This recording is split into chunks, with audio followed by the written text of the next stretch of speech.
Welcome back to my channel. So in this video, we're actually going to be talking about the composition of functions. And a composition basically means that a function can be made up with more than one function. And a composition of functions is kind of like putting one value into two or more functions. We denote a composition with a little circle. It's not a no, it's just a circle, a small circle. And so let's actually do an example. Let f of x be equal to x squared plus 1 and g of x be equal to x plus 3. If we wanted to find the output after plugging in 3 into f of g, the notation f circle, f composed of g, is called f of g. So that's one way that you can call it. Compositions are actually read from left to right, starting with whatever is closest to x. So in this case, if we wanted to find the evaluation of 3 input into f of g, this would basically mean that 3 is getting first placed into g and then into f. So this is equivalent to saying f of g of x. This is another way that you can denote this.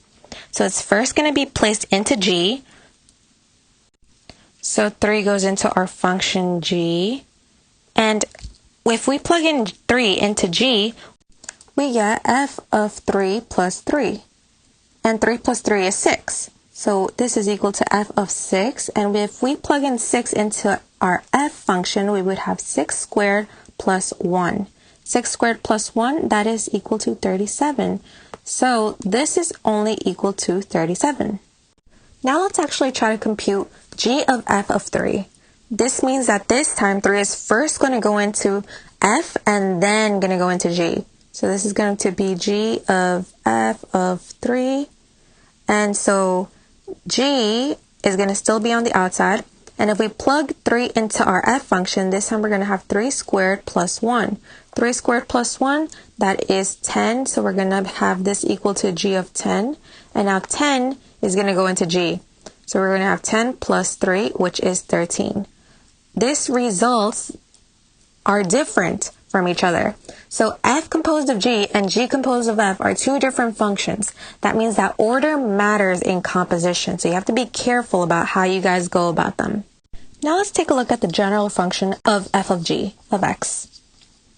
If we want to rewrite this as a composition of a function, we can just take g and replace it and input it into f, because that is essentially what this means. So remember that f of g of x simply means that g is getting placed into f. So we're going to take our g function, and wherever we see an x, meaning the input, we're going to substitute that for g. F is x squared plus 1. So instead of writing x, now we're going to write g, which is x plus 3, and that's being squared, and then we're adding 1 to that. So this is our composition of g. Let's just simplify this a little bit. So if we distribute, we can multiply x plus 3 times x plus 3, and when we do that, we have to distribute. So we would get x squared plus 6x plus 9, and then adding a 1 to it. I skipped a little bit of a step there, but you guys can pause the video and try it on your own and see if you guys get the same result. So now let's combine some like terms. If we combine like terms, we have x squared plus 6x plus 10. And so this is our composition of f of g. This is what the function of f of g is. Now let's actually try to find the composition of g of f of x.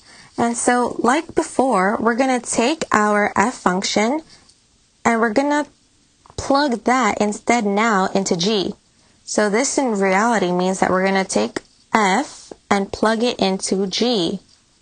So now whenever we see an x in g, we're going to take f, which is x squared plus 1, and g has a 3 being added to it. So we're just going to add that 3 there. And now let's simplify this. If we simplify this, we get the equation to be, we get the function to be x squared plus 4. So this is the function for g composed of f, which is different from the function of f composed of g. That's why we got different results before. So composition of functions usually follow this general form, that you take the function closest to x and then you plug it into the second function as if it was an x.